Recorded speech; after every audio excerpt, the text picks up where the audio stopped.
think it's my third or fourth presentation on updates, what's happening in space. And I have to say that, with disclaimer, I'm not an astronomer, I'm a physicist.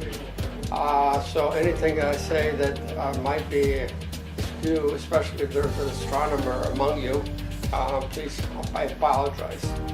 A lot of things happened last year, and that means up to present today. In fact, I downloaded that photo last night.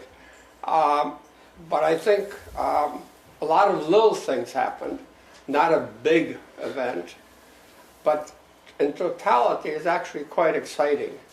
We have a lot of foreign entries in 2018, which I'll talk about. One of the most exciting things is, quite frankly, the Japanese Hayabusa II probe. They did something that actually, I saw in a movie about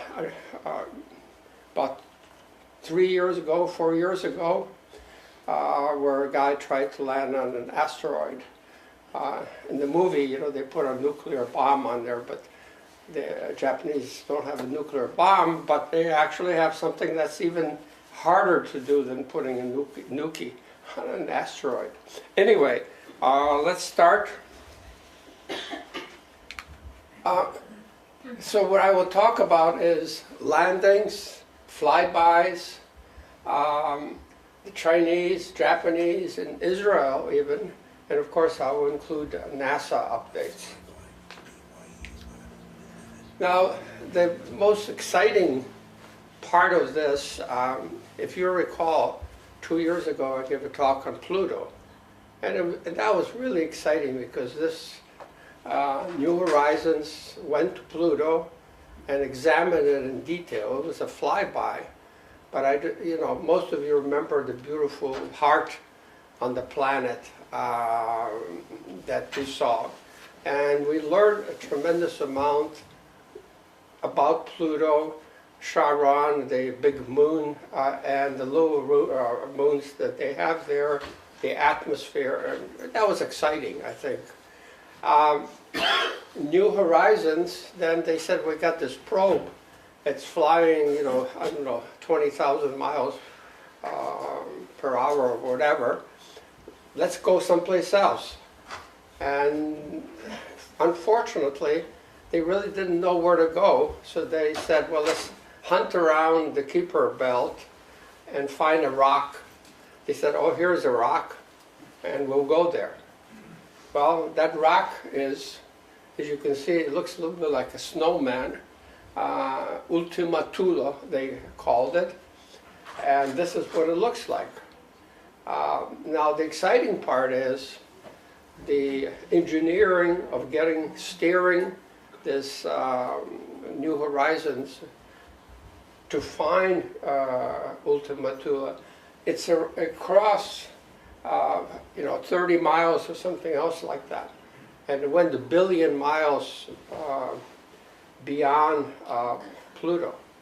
So you can imagine the engineering feat of finding it, going there and actually being able to fly by it and not crashing into it or being like 10,000 miles away. They went by at about, I think, like 4,000 feet. Okay, so just, and this is what it looks like. Not much more can be said about it. Is that two pieces? It's two pieces that are together, correct. And they still haven't figured out exactly, has it got some super glue or what's holding it together? But the thing is, it rotates, and it isn't what it looks like. Here you can see it looks like a snowman, but the new view is the bottom is a pancake. Okay? And so they're studying it. The flyby occurred on January 1st, but we really didn't get a good picture until February. And So is this change of view, is this? this view came as a result of additional photos, because they thought this is what it would look like. So it was two spheres kind of glued together. Right. But they found that it's more like a pancake, and this looks like a pillow, right? So anyway, I can't say much more because nothing much more has been reported about it, but I'm sure that the technical journals will be full of things that we'll learn. And it's going to be in a year and a half before all of the data is downloaded. I mean, remember, it's 4 billion miles beyond Earth. It takes like 5 hours and plus to get a signal going at speed of light to Earth. So, you know, it's slow. Yes? Yeah, do they have any idea what it's made of? The press reports call it rocks, but they know what the rocks are, any idea what the rocks are made of? Not yet. Green cheese. Not yet. You said, could you repeat how fast it was? It's gone beyond it, it's not circling it or anything? It's just- Correct. It just went. Is it going someplace else? They haven't figured it out yet. Okay. Yes, but they don't know where. Was it going this 20,000 miles per hour? Yeah. past it? Or yeah. And it took these pictures? That's Yeah. I mean, amazing. it took. I mean, literally, it was a few seconds. So they knew that they had to take a picture as the thing whizzed by, and that's You can't it. even take a picture with your camera there. Some guy was there with his Canon, you know. Do they actually know where it's going? No, because two things. First, they need to have money to monitor. Secondly, they have to identify something. And in spite of the fact that, this is a backstory, but I believe Pluto is a planet, okay? I grew up with it. It's the ninth planet, and a bunch of, I don't want to call them names, but anyway, got together a small group like this and say, let's vote about this. And thousands of others disagreed, but they voted, and the press keeps pushing, this idea that Pluto is no longer a planet. And to me, this is very bad because I like to peruse through books, and current books don't have Pluto in it. It has solar system. You'd think the Disney Corporation could do something about that. They would want to bring back Pluto. Yeah. But anyway, I think Pluto as a planet is exciting. It's more exciting than Neptune or Uranus. These giants which have nothing there. Pluto has an atmosphere, has seasons, has mountains, volcanic, anyway, but that's my opinion.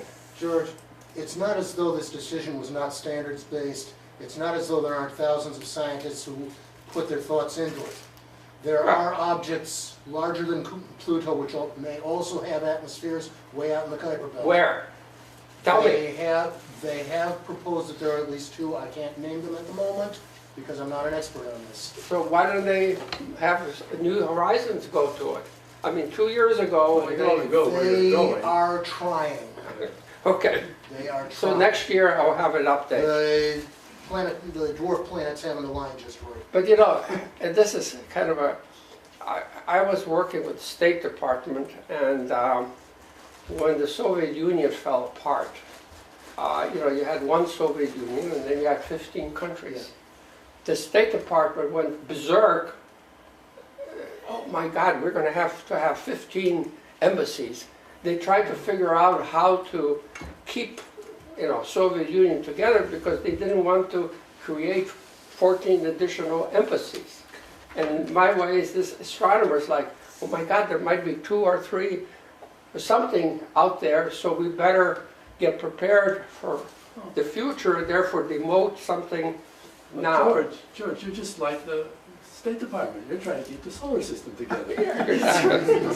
Anyway, well, you can get me going on that, so. Yeah, I could get you going on the orbital eccentricities Yeah, I know. and all that.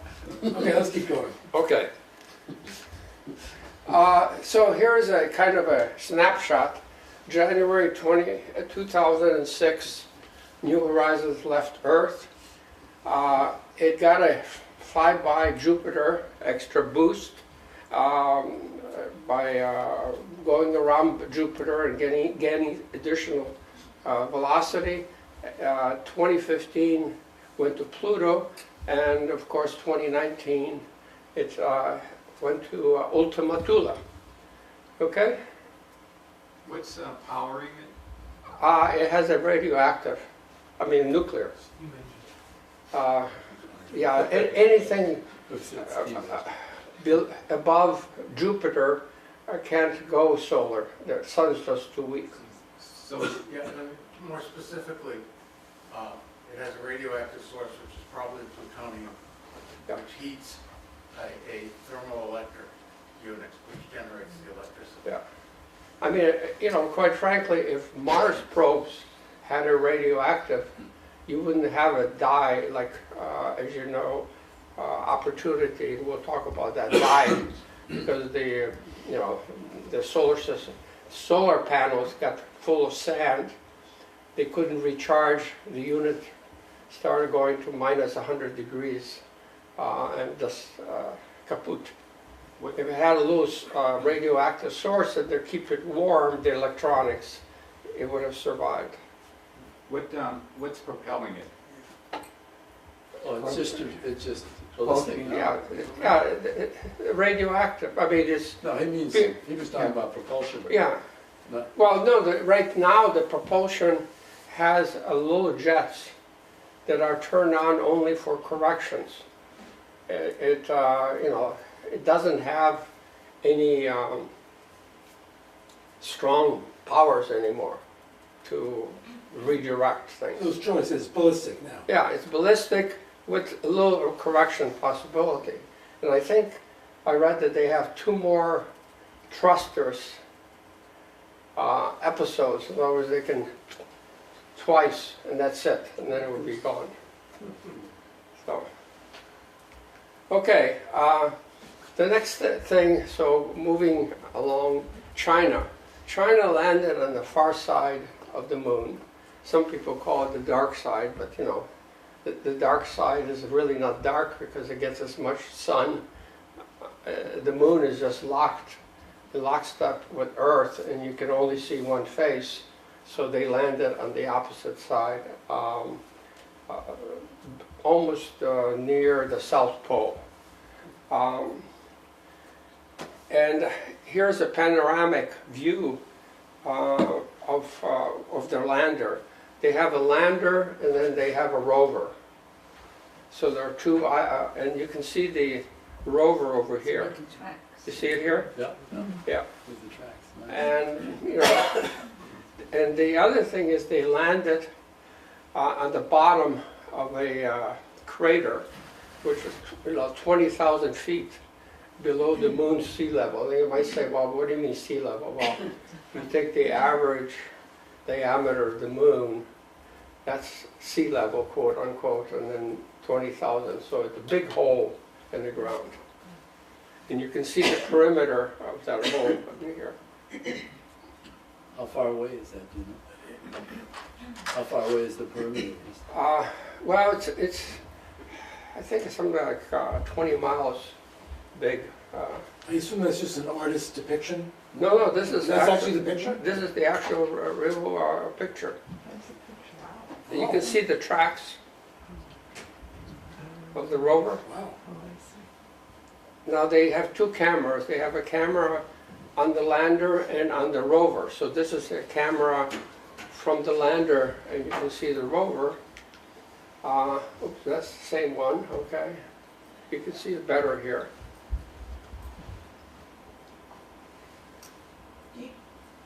Question. And this, here's there's a rover, and here are the tracks, and these are actual pictures. Do you Yes? Do you know by any chance that why Or how they choose the spot to land? Is there? Well, they chose the spot basically because it was flat. Okay. They were worried that if it landed on a rock or something, so. And we have orbiters around the moon, and so the moon is very well understood in terms of where you want to land. And so this was a perfect place to land. Okay, the interesting part about it is it's on the far side of the moon, so it's quieter. I mean, Earth is very noisy for all the signals and so forth. And if you want to study the cosmos, you want to have a nice quiet spot. So by being on the far side of the moon, you can actually do some things that are better than if you do it from Earth orbit or from this side of the moon. Yes? How do they get the data back from this? They have an orbiter. Okay, that's what I figured. Yeah, so there are actually three things. They have the lander, the orbiter, and a rover. Okay. And, it's a highlight for China. And in some ways, I gave a talk a couple of months ago about China. And this is, another major, I think, advancement. This has nothing to do with any help from Russia. This is totally self-contained Chinese effort.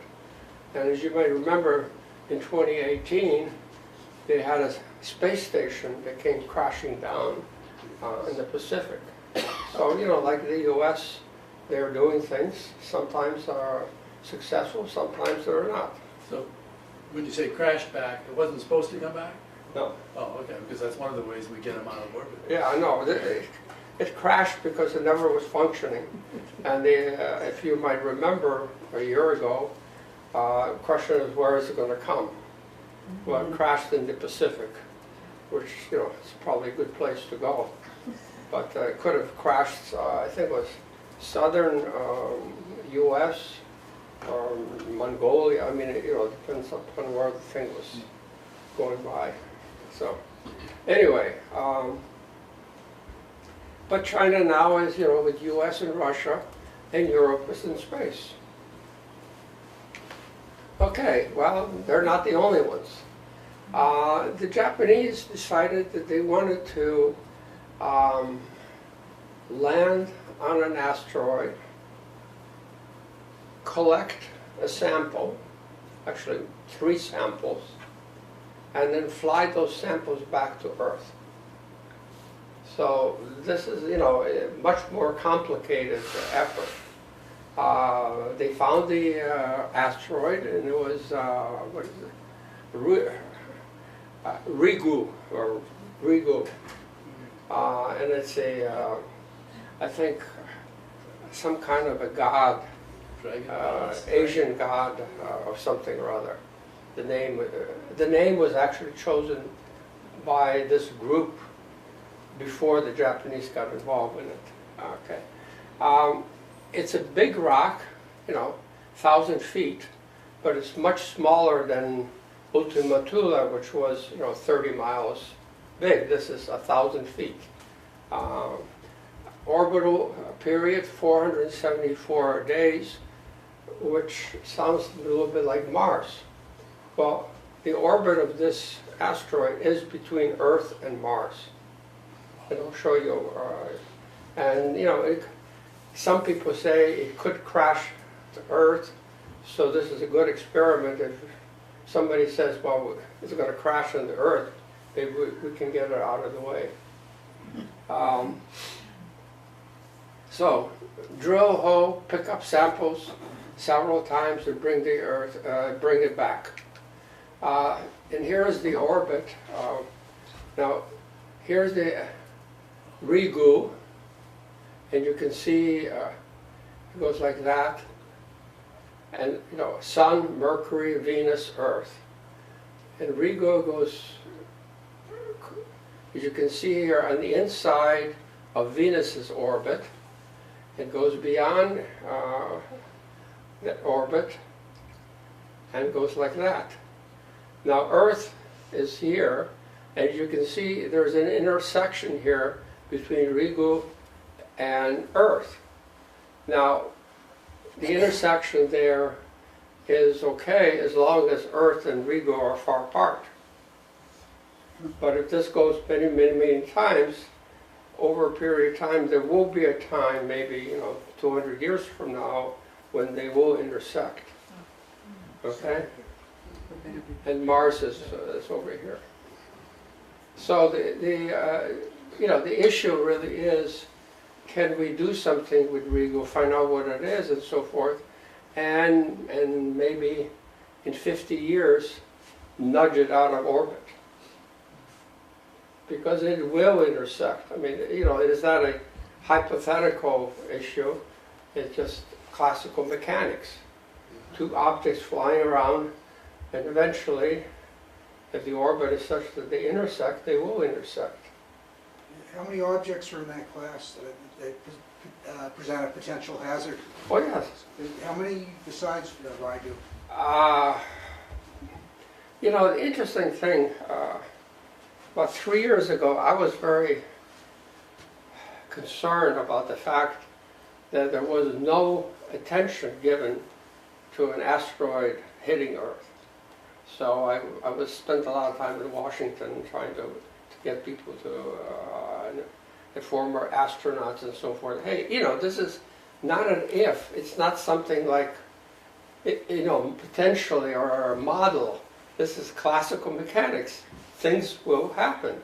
And if you don't believe it, just go to Cancun, Mexico, and you see this big hole in the ground.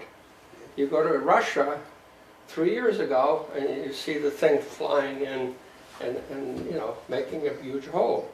In 1910, it made even a bigger hole in Russia.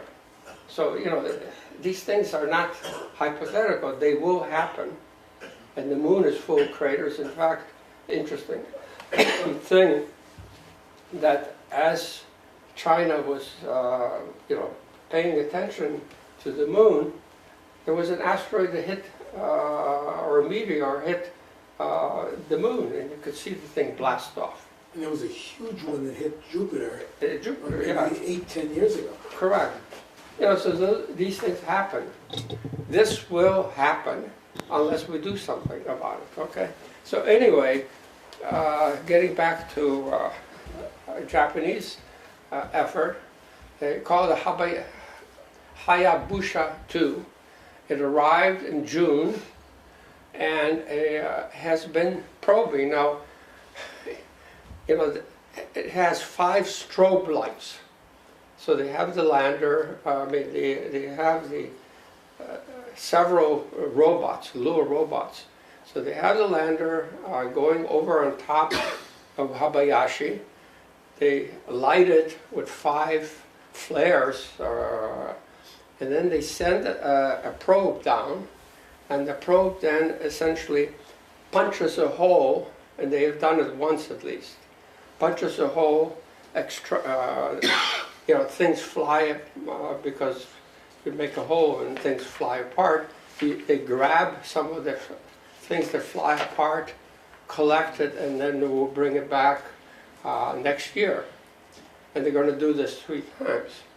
Now the interesting thing is, we saw the rock, but after the extraction, there is black dirt. And the question is, how did it get black?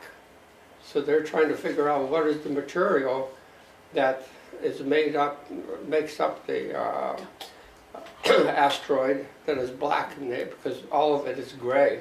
And all of a sudden now you have this black, it looks like somebody spilled ink over this location. So anyway, there's a lot of interesting things that happen. And unlike the Chinese, the Japanese have this live. So you can go to a channel on the internet and you can see exactly what's happening today. So you saw the thing coming in, you saw it landing, you saw all of it live, which was very nice. Okay. George, it seems that if you know what the specific gravity is of this thing, and you know that it's a sphere of 1,000 feet, pretty easy to calculate the weight, and it's just classical mechanics to figure out the thrust if you want to move it, I would think. That's exactly what the idea is. NASA is really excited about this because this gives them an idea of what will be needed in order to move it out of orbit.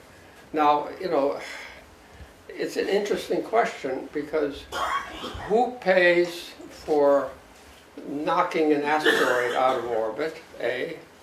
B, who takes the responsibility? Because let's say you asteroid's going around and you think it's going to hit, and you hit it with something, and instead of getting it out, it actually comes in and hits Central Europe.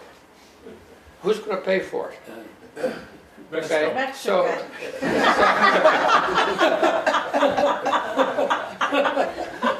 The wall.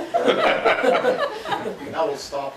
Yeah, but you know, so there's I mean, this is really a UN problem because if somebody's going to do it, who's going to be responsible for the after effects? You have to send Bruce Willis up there. Yeah, now, if the thing is, let's say, 30 years from now they calculate that it's going to come, then the little push will be good enough.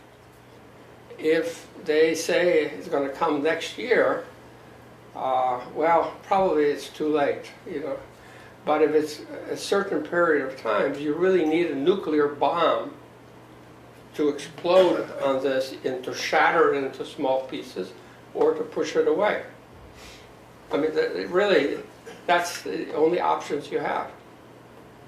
So, I mean, this is exciting stuff, but I think There was a movie with Bruce Willis maybe 15 years ago. Armageddon? Yes. Yeah, Yes. Armageddon, yeah. Which was exactly that. It's the same story. That was a nuclear bomb that they were going to Yeah. use. They probably watched the movie before they did the experiment. With a nuclear bomb, you change a bullet into a shotgun. Yes, You but increase the ability to hit it. many small Target. pieces are probably less dangerous. They'll burn up. Yeah, they'll burn up with the small pieces. George, since Yes. you're doing research on that, have you seen any theories on how they plan to nudge it, as you say, or is there any Oh yeah, work on it? there's a report that, you know, says if it's far enough in the future, you nudge it. But how nudge it? Well, exactly this way. Put an engine on it. Put something in there and push it. It's like a tugboat on a big ship. Yeah, if you have enough time, you don't need much to push it over a longer period. Yeah. Do you know about insurance policies? You know, they cover this and they don't? Well, what about the liability? Yeah. The lawyers love it. Yeah. No, I mean, are they rewriting insurance policies? I'm sure they to, are.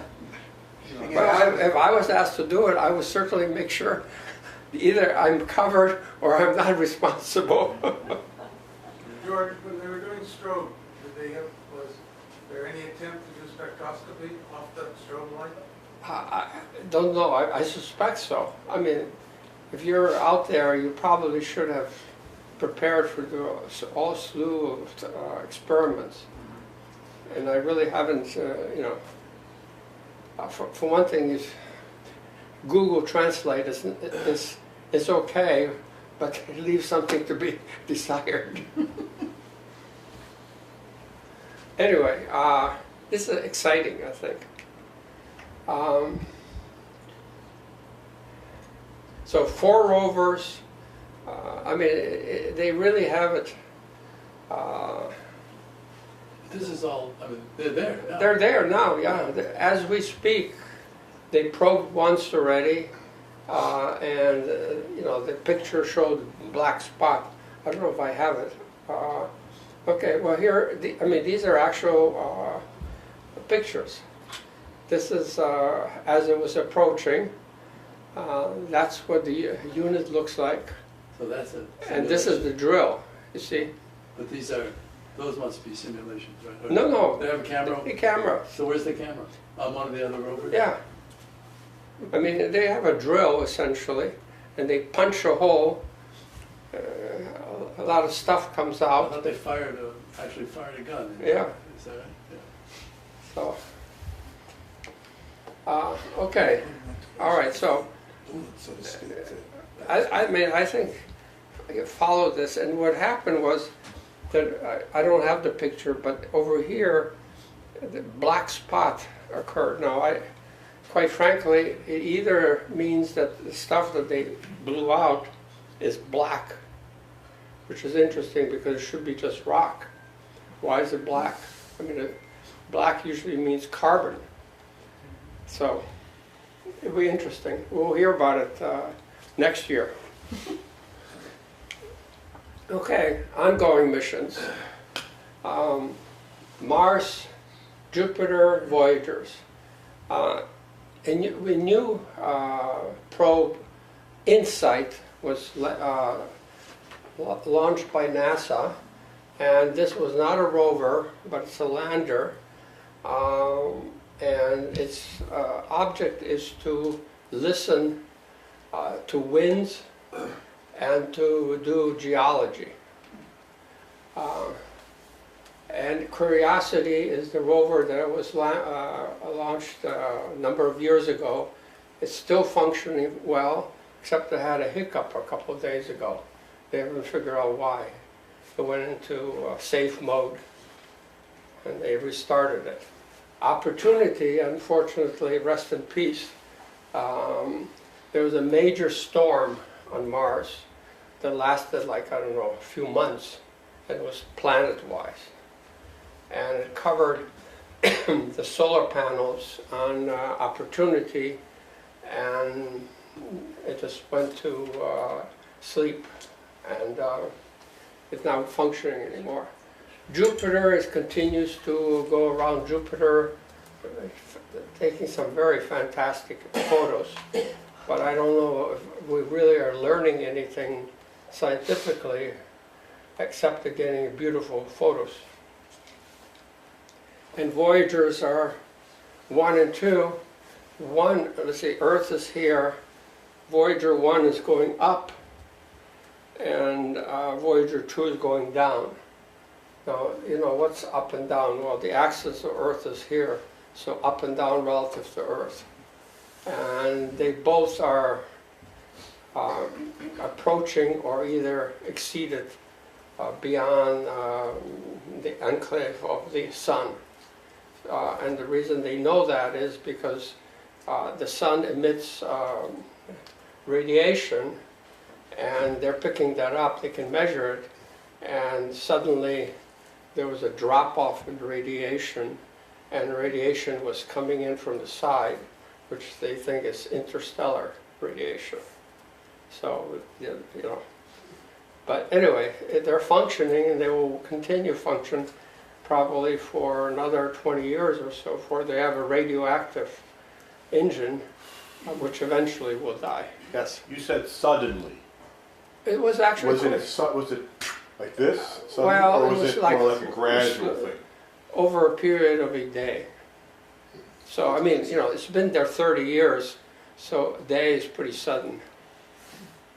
It was an abrupt, I mean, when you look at the graph, it's an abrupt change. I think Voyager 1 has a magnetic measurement that's defunct. Whereas Voyager 2 has all its instruments still Working, Yeah, and yeah, so, right. so they're starting to map the interstellar medium Yeah. directly from Voyager 2. So, Now, you know, you might say it's a sphere. I mean, the sun is in the middle, and it's a sphere, but it's not, because the sun is moving around the supermassive black hole that we have. So, I mean, you know, just think of it. Earth is moving this way, spinning, but it's going around the sun, but the sun is moving around in the galaxy. And so the path that the Voyager is having is sort of forward-looking and back like that. Actually, the other way around. It's kind of like this. It has a big envelope. It's not a sphere.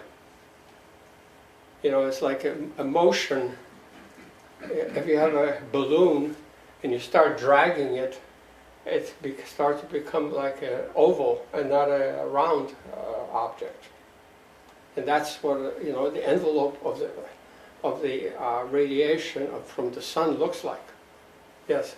George, my understanding, and maybe I'm incorrect, is that basically our solar system is planar, planet, in Yes. terms of the orbit. Are you saying that Voyagers 1 and 2 moved perpendicular to that plane when they went into space, or along the same axis as the plane? Or someplace in between? Yeah, it's too... I mean, what was the intent? Was it to move perpendicular to the Yeah, plane? well, the intent was to map out two regions. So one was, and it goes back 30 years ago, when they sent out the probes, Voyager 1 was Jupiter and Saturn, I think. And probe 2 was for Uranus and Neptune. And so, it had a different trajectory. I understand that part of it, but if we were to take a piece of paper that would be the orbits of the planets, Yeah. which would more or less relative to space. Okay, one is going up and one is going down. Okay, so these are going perpendicular. Correct. Correct. Okay. So Pluto is quite a bit out of that plane. Yeah. Pluto's on an orbit that's about 30 degrees to the rest of the planet.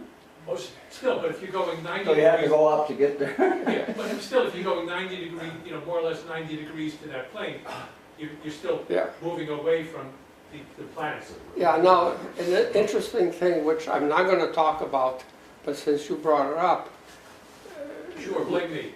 yeah, but, they said that the Milky Way was planar, more or less. But now they found that actually it's warped at the edges. And so it's not planar, but it goes up like that and down like that. But even though it's, I'll call it planar, the distance between the thickness of it, Oh, it's top to bottom, 100, it is so enormous yeah. that if you went up or down, it wouldn't matter. It would take millions of years to approach an edge. Yeah, so look at it this way. Understood. If the distance from New York to San Francisco is sort of like on a scale of Milky Way, Voyager 1 went from New York to Hoboken. Okay, maybe even didn't cross Hudson River. Maybe Jersey City. Yeah. But another way to answer that question is that Voyagers 1 and 2 were both sent out to look at the giant planets. Correct, that was So the they had main to go out in purpose. the plane of the Yeah. solar system. Right. And, quite frankly, even Then I think today, they did snap. our best pictures for Neptune and Uranus are from Voyager 1 and 2. So, anyway. And this is courtesy of NASA. You can get a weather report from Mars, InSight. And you can see here on February 15th, which is Sol 79, high of 8 degrees. Well, that's not bad. But then low of minus 440. On February 16th, 3 degrees, minus 39. That's about what it is here this morning. Yeah, a little bit cooler than what we had this morning, but not too bad. Not too bad. And so NASA now, if you want a weather report on Mars, there's an internet site and you can get that every day. Now, what I need to do, wind. We have beautiful pictures from Mars, but we never had any sound. So InSight is recorded wind.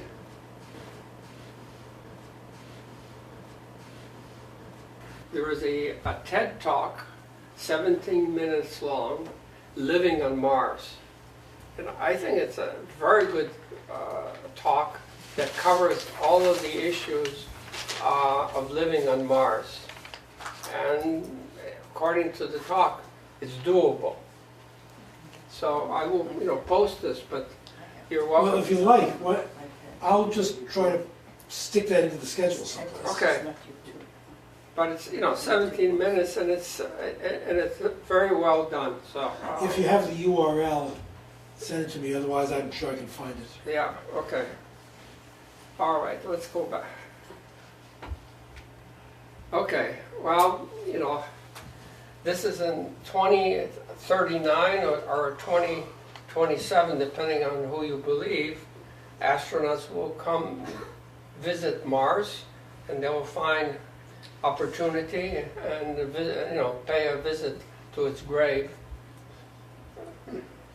Touching. Okay. It'll be a grave event. The Okay. helicopter's going up before that, so they can probably dust it off. Get it to be operational again. Yeah. That's a good idea, Mitch. Either that or kick up dust. Why don't I come back later to this, because these are 4-minute and 25-minute videos. So I'll go Jupiter. Now, a reminder, we went to Jupiter a few years ago. It's a big solar sail that goes around. Jupiter is spinning, the north is this way, and the mission is actually to go, it goes like that, polar. Now, as Jupiter spins, that means every time it goes by, it gets a different view of the polar, kind of, imagine an apple and you're cutting it horizontally. And it's It's a relative speed, you're right. every 74 days, and that's another, because it can't stay on the orbit close to Jupiter because of the radiation. So it goes by, close by, and then loops, I think like 1 million miles away from Jupiter. It recoups, very elliptic, and then comes back and this way. And so it will continue for another year and a half. Is there much radiation emanating from Jupiter? From Jupiter, yeah. Jupiter is really very heavy radiation. Okay. I think it must be beta. I mean, I don't think alpha. I mean, Well, it must be gammas. or gammas and electrons. Well, I was wondering about neutrons. Yeah. I wondered if you got a low-level thermonuclear reactor in there. Well, what's nice is we get the picture from above, but they haven't been able to probe deep. I mean, 1,000 feet, no, not 1,000 feet, 1,000 miles, and it's still gassy. So, we don't know. Is there a solid core, or is it just, so we'll hopefully we'll find out eventually. But it's going to run through 2021, so a couple more years. Here are some beautiful pictures. This is the red spots, which we all know about. But then they found that a new storm was developing. And this is, every time they go by, they see changes. So eventually I think we're going to have movies of these storms expanding and getting smaller. Then we got a dolphin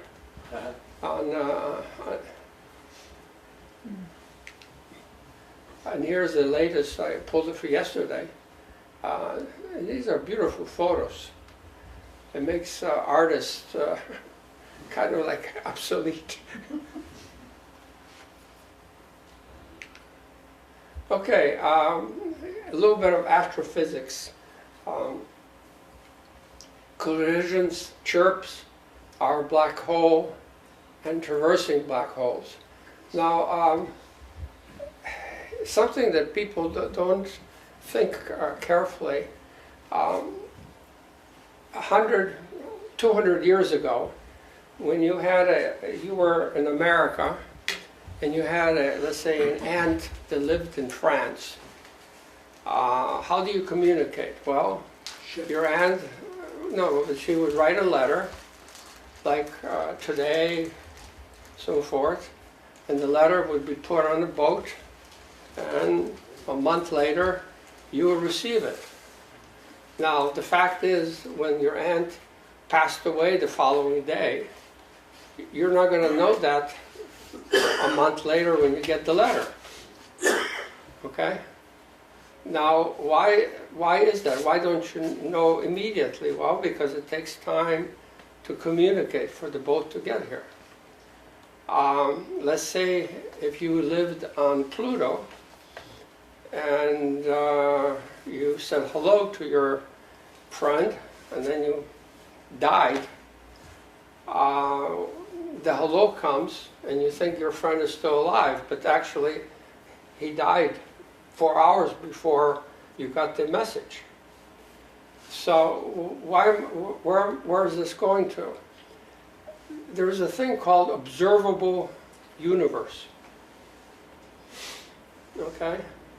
And we can't go beyond Observable Universe because the speed of light is limiting. So that means that we have an idea of this big sphere, which is our visible universe. What's beyond that?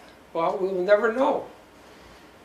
Why? Because we are at the edge where light takes 14.5 billion years to get to us. I.e., we are getting light that was at the beginning of the universe. That means before that, we're not going to get any light. And so people say, well, you know, with better technology, we're going to see more and more. We will see more stuff within the observable universe, but we're not going to be able to see things outside of the observable universe. Okay.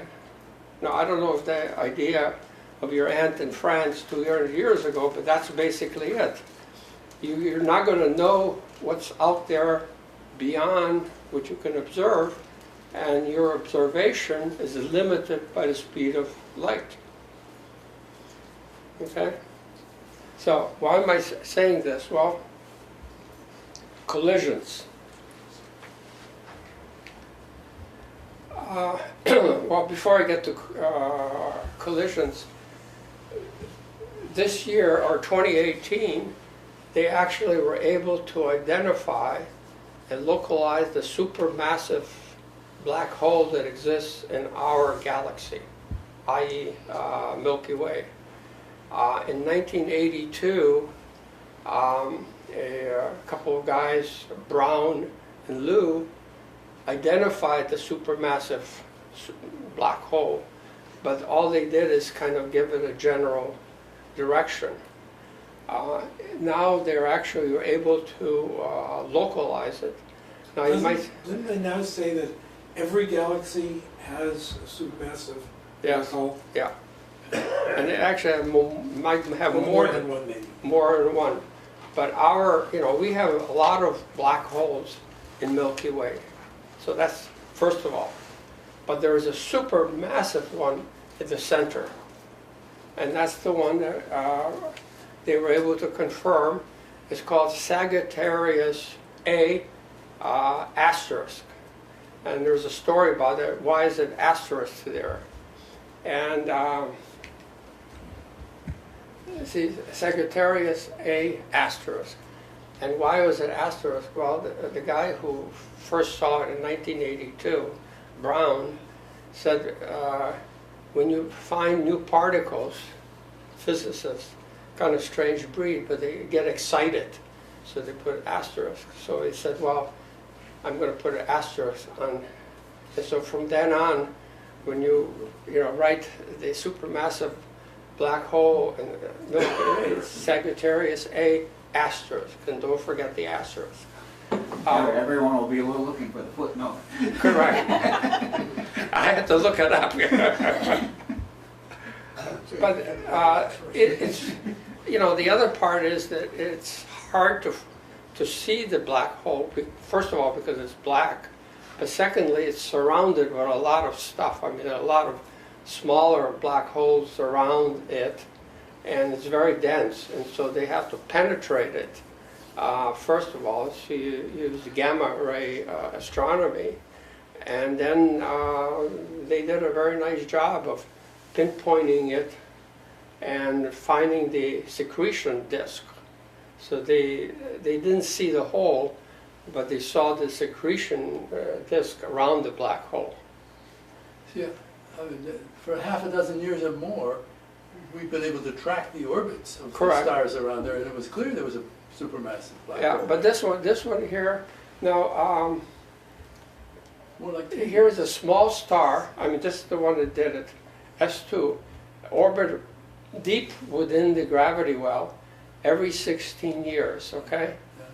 Now, it is traveling at 30% of speed of light around, so 216 million miles per hour. I mean, you talk about speed. I mean, you know, I can't even imagine 216 million miles per hour. A huge thing going around a small circle. Anyway, If you think about the sun, we're 93 million miles away. So the circle of the sun is about 3 times that. Yeah. So that's 300 million miles. And we do that in a year, which is about 300 days. So we do 1 million miles a day around the sun. And we do that, say, in a day is about 20 hours. So we're doing 50,000 miles an hour just traveling around the sun. But we don't have any feeling that we're moving at 50,000 miles an hour. well, Another way to say it is it takes us 365 days to go around the sun. By your estimation, it would take this object about an hour and a half. Well, no, I understand that this is faster, but a number that seems like it should be large is something that we don't even feel. well, Because you we're know, enclosed in the atmosphere that's all moving around with us. Because we're moving a well, million miles look at an it this way, John. Oh, relative. Yeah. John, Right. you're hour. moving. That's right. We're all moving. You're moving at 1,000 miles per hour on Earth. Just spinning. The spinning. Right. How Okay. fast is a gamma ray? speed of light. That's speed of light. Speed of light. It is light. Yeah, by definition. So if you were standing on a gamma ray, Yeah. So you know, there's a little bump, 1,000 miles per hour. What about an electron? Yeah. same thing. Okay. Now there are a couple of things. Collisions. Yes. Just out of curiosity, how long ago did the light there, or whatever they're looking at, leave the center of the galaxy? It has to be quite a while. Yeah. 25 kiloparsecs out, we're about 100 light, 100,000. 100, yeah. 100,000 light years. Yeah. So it's like your aunt dying several times before you. Yes. Can you go back to the previous slide just for a minute, please, George? So, silly me, my understanding of black holes is that, you know, maybe it's just science fiction stuff. Stuff goes in but doesn't come out, pretty much. The gravity's- Except for Hawking radiation. Except Hawking's radiation. Okay, so now we're looking at something that has an orbit that brings it into the black hole very deeply. No, this No. this is outside the secretion, because if it was going in, you wouldn't see it. Oh, deep within the gravity. Gravity of the Okay. yeah. Understood. No, it's Thank still you. outside the secretion disk. Yep, the word gravity escaped my, Yeah. I mean, eventually it might go in, but you know. So is it accelerating as it gets closer? Is it being sucked? Well, they haven't measured that. They're always accelerating. Yeah. Well, it's accelerating, but We're accelerating, Internal- we wouldn't be going in a internal. circle. yeah, internal acceleration. The question is, Stable orbit. you know, it's a vector, right? Radial acceleration. Yeah. Well, no, that's the only acceleration. Yeah. So anyway, then the question is, will we have any visitors? Well, Andromeda is going to either hit us head on or slide by. And it's going to happen probably in a few million, 100 million years from now. But it's going to happen, okay? And the reason they know that is they're tracking Andromeda, and it's getting closer and closer. Now, it might be a glancing blow, but we might feel the effects. Is there a program to move Andromeda? Yeah. No, just move to Kansas, you'll be fine. Yeah. And by the way, I have the advertisement for March 20th on Milky Way. Just, I thought I would include that in there.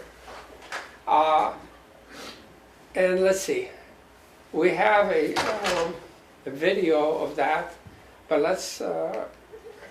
Another possible collision is a large Magellanic cloud that they only discovered, and here it is. That's out there, and it's a cloud, but it will hit Milky Way sometime in the future. And it's kind of surprising that they only now saying it happened, because if you go to Africa, you can see it. Yeah, you have to be in the southern hemisphere to see it. Yeah. There's a book by Fred Hoyle called The Black Cloud that was written in the late 50s, I think, that talks about a cloud coming towards us, but that cloud has intelligence. Oh, okay. Well, we don't know about this one. Okay. We already talked about size of observable universe. I gave you an example. Dark matter and dark energy, it's still a mystery. I mean, they haven't really been able to find anything definitive. Most of the experiments have been null.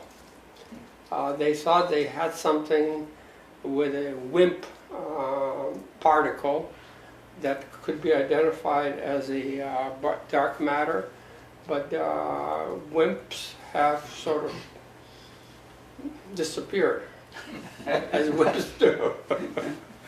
And theory of everything, string theory seems to be getting more attention, but it has major problems. So far I have to report that as of today, we don't have a theory of everything.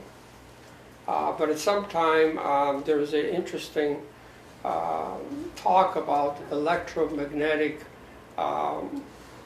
gravity. We know what gravity is. We know what electricity and magnetism is. Most of you might, the physicists here, know what weak forces are, and you know what strong forces are. But then you try to combine them into a theory, and actually there is a theory which is called standard theory, which combines everything except gravity. And gravity, is still out there. And talking about the standard model might be of interest to some of you. It might be kind of too technical, so I don't know if it's good for a talk here. But anyway, there's a lot of interest there in I theory. have some videos from Brian Greene on string theory. Yeah. And, and it keeps changing. Because, it involves 11 dimensions, and but only one time. In other words, 10 spatial dimensions and one time dimension in order to fit it together. Anyway, I have 15 minutes, and I promised to give you a talk on technical people in the Trump administration. This has been delayed now for at least a year, maybe more, 2 years ago. And, I think in some ways you should be reassured somewhat. You saw the NASA administrator, and some people say, well, he's not an engineer. after learning more about him, I'm actually think he's the right person because he's exciting about it. He's a naval guy, flew airplanes before he became a politician, and he's excited about what he's doing. And that's, you know, in some ways, that's important. Having a scientific guy who doesn't know how to transmit the enthusiasm to the general public is not a good person to be in that position. And just a reminder, James Webb was not a technical person, but he's a very famous NASA administrator, and they named the James Webb telescope after him because he's done so much for NASA. So anyway, I'll do that for a couple of minutes, and then we can talk a little bit more. I will post the talk, and you can watch the videos at your leisure.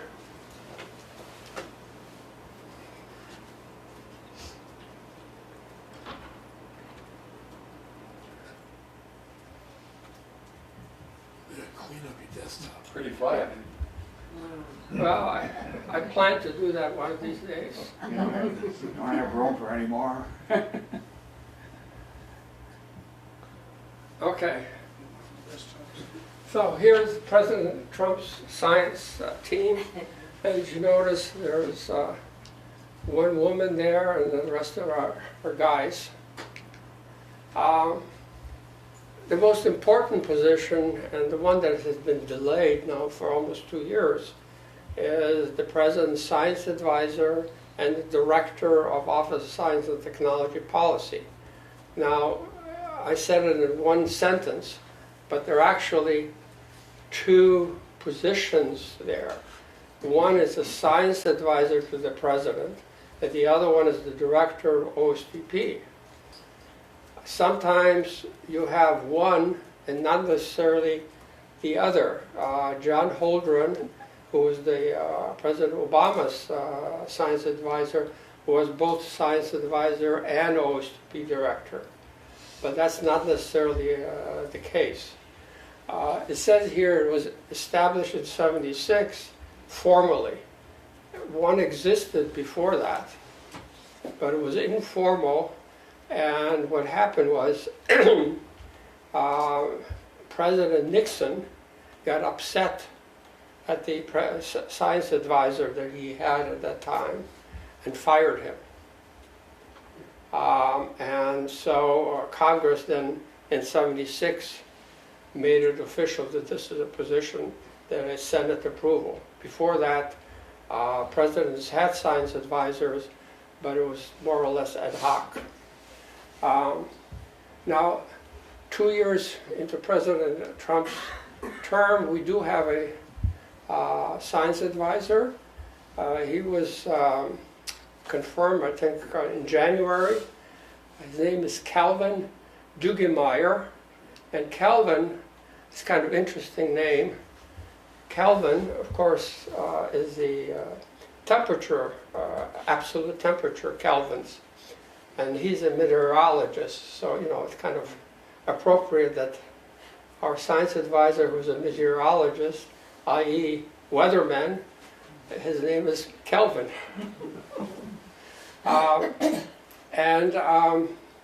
He's been around Washington, so he's a known entity. There are 4 associate directors, and currently there are none nominated. Now the 4 associates, one is for national security, one is for science, one is for engineering, and the 4th one I think is for environment. None of them have been nominated or even talked about. But there is a staff, small staff of about 20 people at OSTP working under Kelvin. Just to give you a perspective, when Holdren had that office, the office has something like 200 people. So it's kind of, you know, empty. Now, you might say, well, these are not filled. In its wisdom, Congress did not give the number of people that should be in OSTP, and Office of Management Budget limits the number, and so most of the people who work in OSTP are from various agencies. What happens is OSTP goes around and grabs somebody from within agencies, puts them in OSTP, and Michael knows how that works, because when I was director of research in DOD, I had the same issues. So I went around the Air Force or Navy or Army, and I grabbed somebody that I really liked, and I brought them into the office, and they were detailed there for a year or two. So OSTP essentially works with helpers, and it doesn't have much of a budget. So the only thing is, if you have a strong person who's, assertive, he or she can make a difference. If it's a wimp, nothing much happens. But it's important because, nationally, internationally, this person then represents the science community of the United States. Okay, here's a little bit about Calvin from Oklahoma. Currently, he was Vice President of Research at University of Oklahoma. He's been on the science board for several years, and I guess his expertise is storm scale numerical weather forecasting. What's his view on global warming? What's his view on global warming? I don't know. None. He's a weatherman. He's not a climatologist. You could have a view. If he hasn't really expressed it That's very probably well. why you got the job. Now, there's Well, another. Same thing, ask the president. Comes from a Yeah. state. And the question is really, is he going to have access to the president? He also, And that's not clear yet. Yeah, probably not. Okay.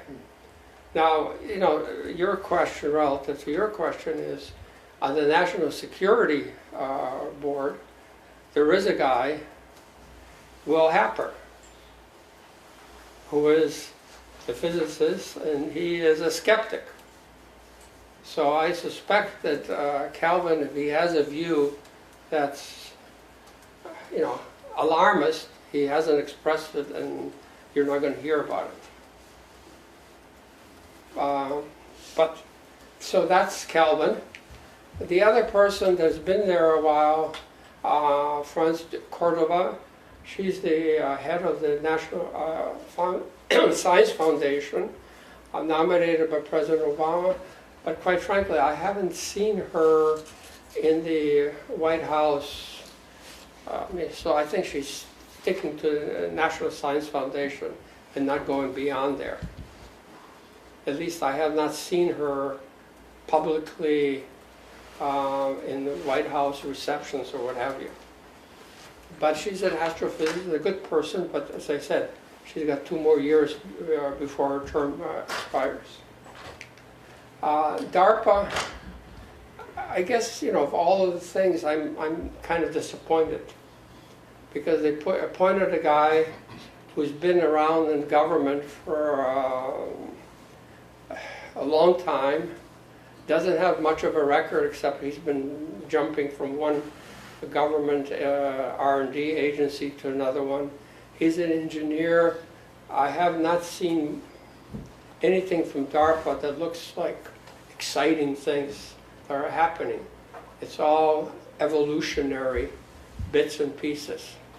I'm thinking of Craig Fields and others that were there before him that had a vision, and his is kind of limited. So, but that's what we have. NASA, we talked a little bit about him. I'm actually thinking he's going to be all right.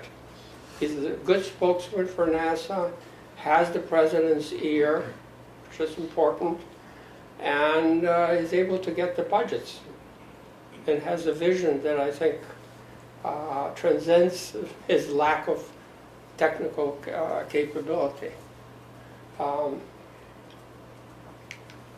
And then we have a couple other people.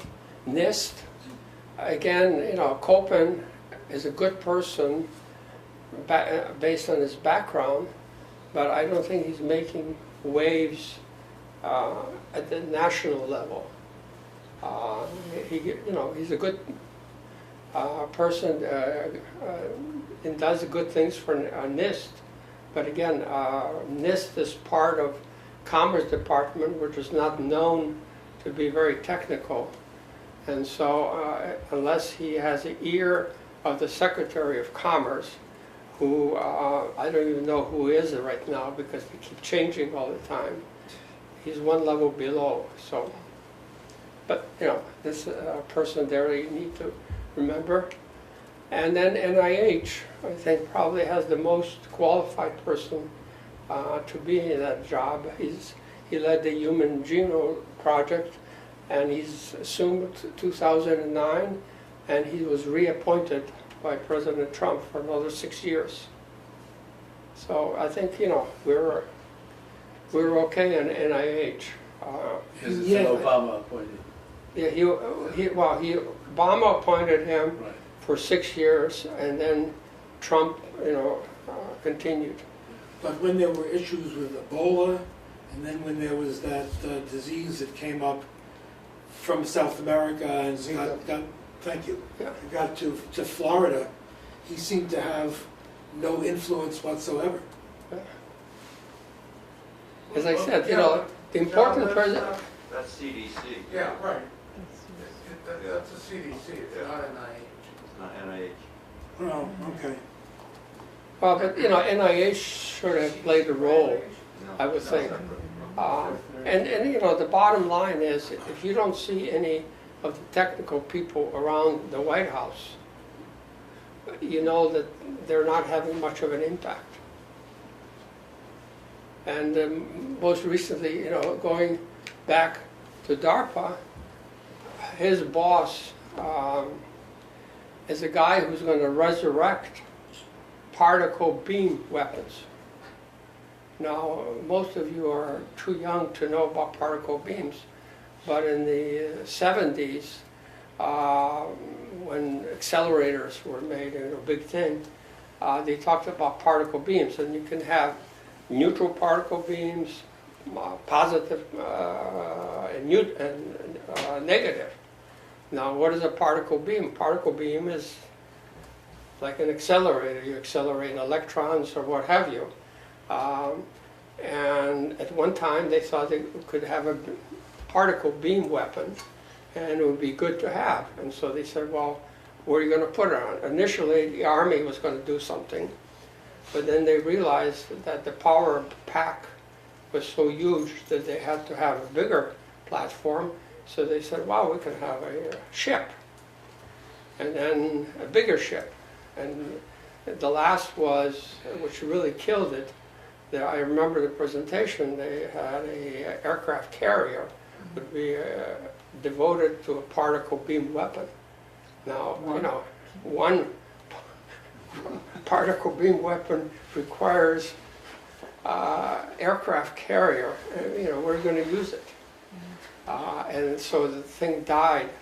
And then, of course, lasers came about, and so they said, well, okay, putting up in space, we could have high-power lasers. But I was really shocked to see his boss essentially saying, wow, you know, we better look at particle beam weaponry. I think it was discredited totally 20 years ago or whatever, 30 years ago, and I don't think it has any viability today. For one thing is particle beams, you can easily deviate the particle beam, especially if it has charge, by putting an electric or magnetic field. So, you know, if I'm going to try to shoot it over there, aim at a Cindy, for example, you can put a little magnet in your device. Yeah. Anyway, I'm not excited about the team, but I promised John that I was going to report on it, and so that is it. Well, they have to figure out what to do about the hypersonic threats that are coming in from the other countries now. Yeah. That's one reason they better find something that's faster. Yeah. And try to knock it down sooner. Yeah. Well, in Russia, touting that they have something that's hypersonic. Hypersonic cruise missile. But anyway, okay, we're 11:30. Thank you very much.